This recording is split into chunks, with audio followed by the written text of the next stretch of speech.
Здравствуйте! Welcome to the third video in this basic Russian series of videos. If you haven't watched lesson 1 or lesson 2, I strongly recommend that you go back and watch them before you start following this one. So far in the past 2 videos, we've covered quite a lot of material. We have looked at 2/3 of the Russian alphabet, a bit of Russian grammar, and started forming our own Russian sentences. So just to recap quickly, we'll go over the letters that we've learned already. I'll show them on screen, see if you can voice them out in your head, and then I'll tell you what they are. And I've put these in alphabetical order. The alphabet in Russian is called the azbuka. Bukva is the Russian word for letter, so an azbuka is the alphabet. So here we go. So this is A, B, V, G, D, Z, Y, Yo, I, K, L,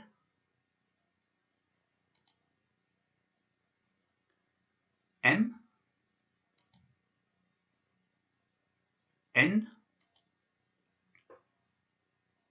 O, P, R, S, T, U, E, F,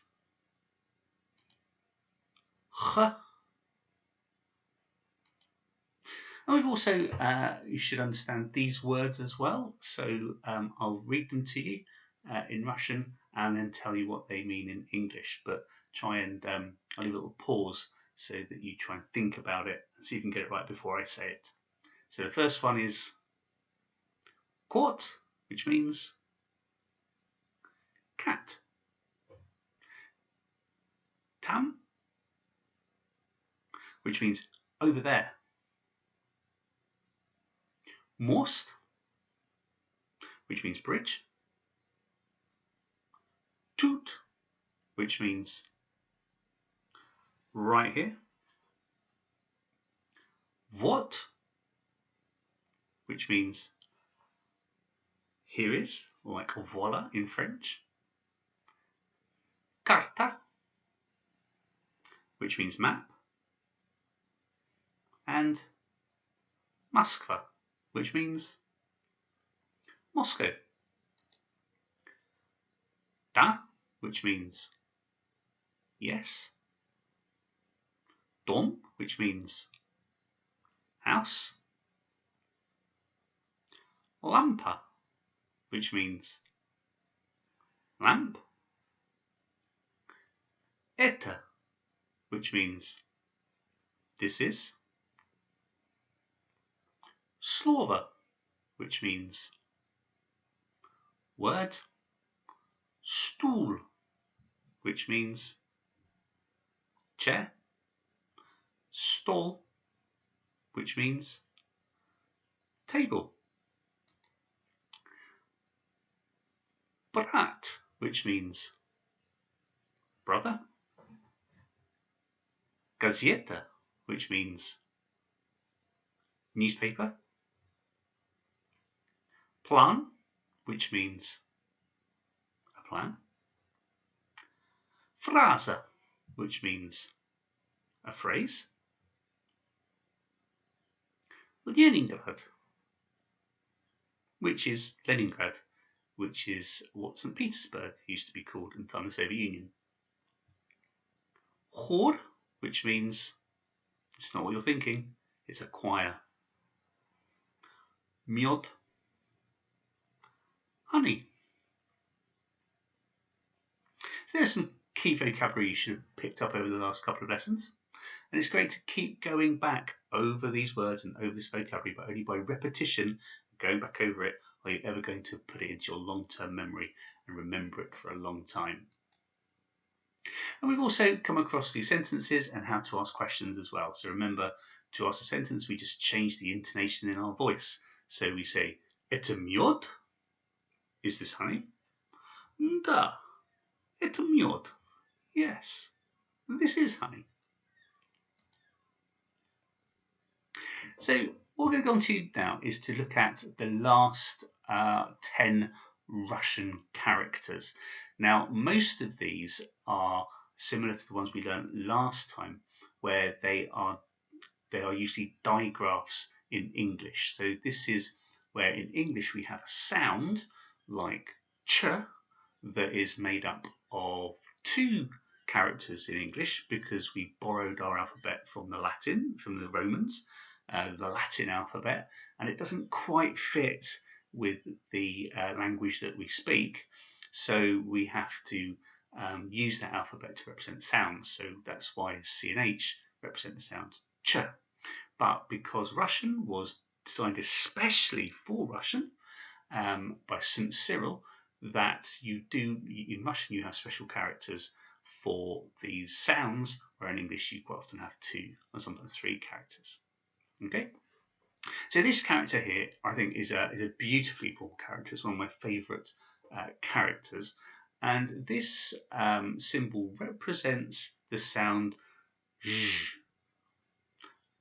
Zh. So the same sound as in the S in the word pleasure. So zh. And it's quite often represented in English as a Z and an H. So zh. This character looks very similar to the E that we looked at last time, the double E, but you'll notice that it's got a little symbol on the top of it. And this is a letter called I kratka. And kratka is a Russian word for short. So this is a short E. So if you think about the Y in the word boy, it's not a full E, so it's not boy, it's boy. So that's the sort of sound that it makes. It's an E sound. So a short E.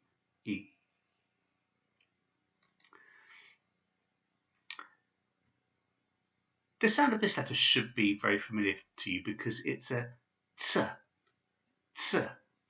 as in the Russian words Tsar, the emperor of Russia. So I'm sure some of you have heard of Tsar Nicholas II, who was killed by the Bolsheviks after the revolution in 1917, and so that ts is the Tsar, and that's why sometimes you see Tsar spelled T-S-A-R in English, and sometimes it's spelled C-Z-A-R, because it's different ways to try and put forward the sound ts. But this is the letter ts. So it's like an English U with a little tail to the right hand of it. Ts. This character is ch. So just as an English word, chair or choose. It looks a little bit like a Y, but don't get it confused with the oo sound, which is an actual Y. This has got a straight downward stroke. So ch. And this character, which does resemble a W, but the bottom of it is straight and flat, is a sh.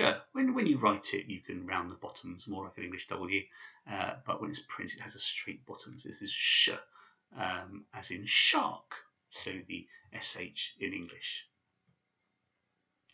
So let's see those letters in action. So this word here is pronounced Отец. Отец. So Отец is the Russian word for father. Отец. Here we have that short E sound, the I kratka. Let's listen carefully. You pronounce this word mой. Mой. Moi is a very common word that you'll come across, which means my. So moi. This is the ch sound, and this word is vrach. Vrach. And vrach is the word for a doctor, a medical doctor. So vrach. If you're injured in Russia and you need a doctor, you say vrach. And here we have the zh sound in action. So this word's pronounced тоже, тоже, and this means as well or also, тоже. And here we have the sh sound in action. So this word is vache, which my son finds very amusing because it's the same as the French word for cow, but vache. But this word in Russian doesn't mean cow. It actually means your, as in belonging to you. If you're talking formally to somebody, or if there's more than one person you're talking to, a bit like the votre in French. So vache. So some more characters. This one looks very similar to the sh and is very similar to the sound sh, but it's actually pronounced shich, shich, or shia, shich. And so some of you might know an old footballer called Shevchenko. That's the Shevchenko is the sh sound there. Okay, so sh. Now this symbol looks like two separate letters, but it is actually one letter. And the sound of this letter is one of my favourite sounds in Russian, and it sounds like this. Uy, uy.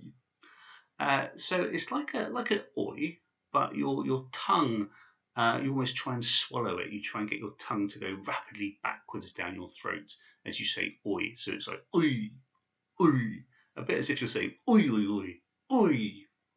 The French word as well, oi, sounds very similar to it as well. That's the French for I, oi. But it's more kind of going back down in your throat. So oi. It's quite a common letter in Russian. So do practice saying it. Oi, oi. One more time. Oi. And this character in Russian sort of looks a bit like how we would say it.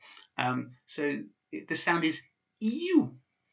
EU. It looks a little bit like an INO, EU, but EU. EU, as in universe or university. EU. And this is the final character in the Russian alphabet, which you'll probably have seen before, because whenever they write Russia to try and make it look cool, they put the R backwards like this. But this is pronounced ya, ya, as in yak. So it's a ya sound. So let's see those letters in action. So here we have the zh symbol as well, and the sh or the sh symbol. And this word is pronounced zhenshina. So it's not a zhenshina, because that would just be a normal normal sh sound. This is a shia, so it's zhenshina. Subtle difference, zhenshina. And zhenshina means a woman or a lady, a zhenshina. This is that I sound in action. So this is pronounced ty, ty. And ty means you if you're talking to somebody informally. So like the tu in French. So it's pronounced ty. And here we have the ya character and the you character. And so this phrase is pronounced ya znаю. Ya znаю. So this means I know. So the ya on its own actually means I in Russian. and that you ending is a common ending if you're talking about verbs in the first person. When you want to say I know or I'm speaking, the you ending is very, very common. So я знаю, I know. Now we only have 2 more characters to go in the Russian alphabet, and these 2 characters you do not pronounce. Okay, they are there to give you information about the previous letter, and they come after consonants.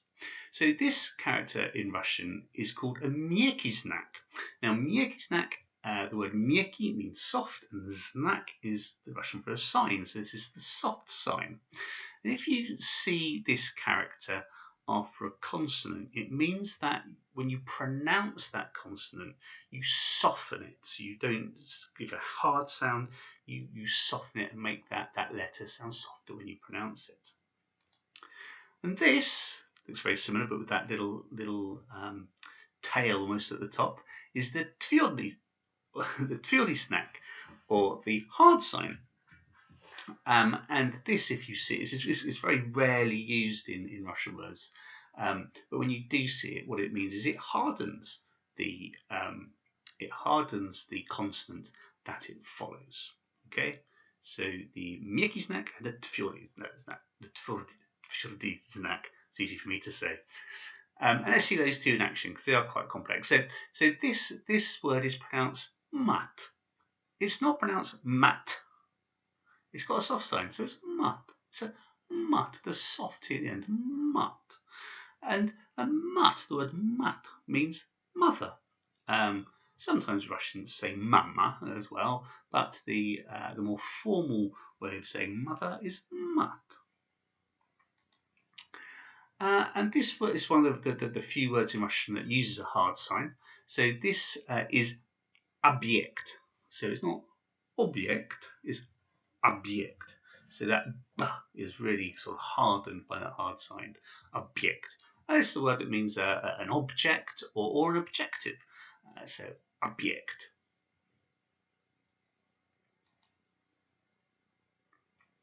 So there we are. So those were all of the letters in the Russian alphabet we've covered, but of course we'll go over them again in the future to see if we can bed them into your long-term memory. Now we've already come across some grammar rules in Russian.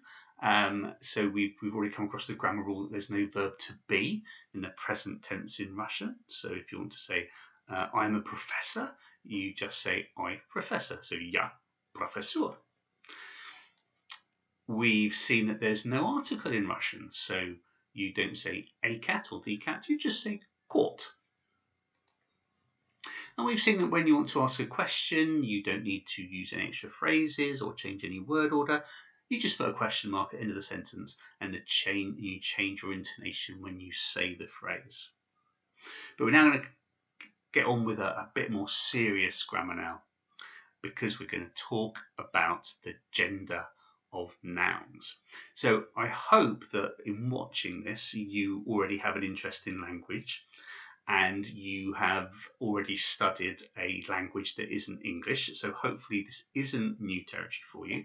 But if it is, just to summarize, that in practically every other language apart from English, nouns, that's objects, the words are either categorized as masculine or feminine. It's got nothing to do with, a bed is more of a masculine thing than a lamp.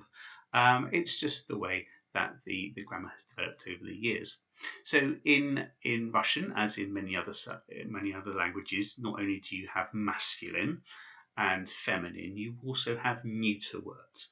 Now you need to know whether a word's masculine or feminine or neuter, because it makes the way it changes different, and it makes the way that adjectives, when you come to describe that noun or describe that word, they begin to change as well.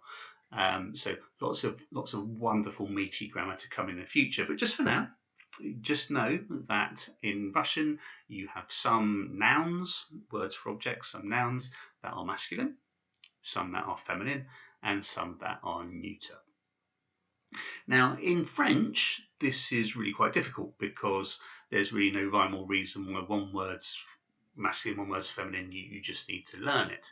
But in Russian, it's very, very easy to know whether a word's masculine or feminine or neuter. So if a noun ends in a consonant in Russian, that noun is always masculine. Okay, so it ends in a letter that's not a vowel, it is always a masculine noun. If the word ends in an a, it is always feminine. Okay, if it ends in an a, it's always feminine. And if it ends in an or, it's always a neuter noun. Okay, so let's just put that to the test. Here we have 3 words. The first word is pronounced dom. The second word is pronounced stol. And the third word, which might be new to you, is pronounced zavod. So we have dom, stol, zavod. So dom means house, stol means table, and zavod means a factory or industrial plant of some description. Zavod, factory. So all of these nouns are, that's right, they're masculine because they end in consonants. Dom, stol, zavod are all masculine nouns. Now these 3 nouns, we have lampa, which means lamp, strana, which might be a new word to you, and that's Russian for a country. Ruka means either the arm or the hand, or just generally this. Can you see that? Arm or the hand. So just generally this bit here. Ruka. So lampa, strana, and ruka, they all end in an A. So that means that these are all feminine nouns. And here we have the word okno and slova. Again, notice how the O changes depending on where the stress in the word is. Okno and slova. And so these end in an or, so they are neuter. It's quite simple, really, compared to other languages, knowing whether it's a masculine, feminine, or a neuter noun. And remember, because there's no article, we don't need to worry about whether in French we have to worry about it's le, la, or le, or in Spanish it's el or la. You don't have that issue in Russian at all. So if it ends in a consonant, it's masculine, ends in an a, it's feminine, ends in an or, it's neuter. And so here we now have, moving on to personal pronouns. So we have on, ana, and anor. So these can mean either he, she, or it, or they could all mean it if it's referring to an object that's either masculine, feminine, or neuter. So if we want to say he, it's on. If we want to say she, it's ana. And if we want to say it, it's anor. But if we're referring to an object that's masculine and we want to say the table, or it's over there, we say on, it, tam. But if we're talking about a light, lampa, because it's feminine, and we're saying, oh, it's over there, we say ana, tam. But if we're talking about a word, slova, we might have dropped it over there, we say anor, tam. Okay, so these 3 words can also mean it, as well as he, she, or it. So, for example, if we said Gdzie Olga, where is Olga? We can say Anna tam, she is over there. If we said Gdzie Lampa, because it's a feminine noun and we want to say it is over there, we also say Anna tam. So that Anna can either mean she or it in English. Gdzie most? On tam. Where is the bridge? It is over there. Gdzie okno? Вот оно. Where is the window? Here it is.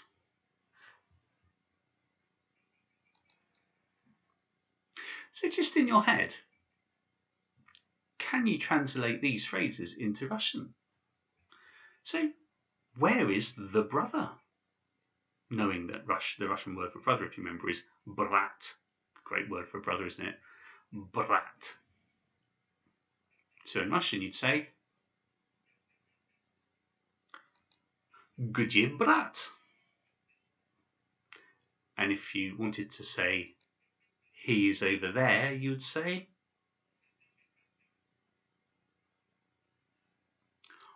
on tam. Gdzie brat? On tam. Where is the lamp?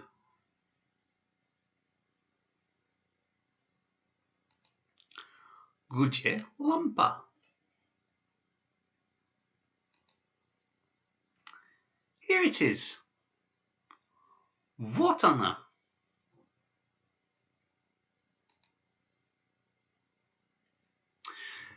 So there we are. We have finished our look at all of the different characters in Russian, and we have learned about the gender of nouns and how to use the personal pronouns on, ana, and ano. I hope you are following this. Feel free to message me if you have any questions or queries, and I hope you will follow me through onto lesson 4. До свидания.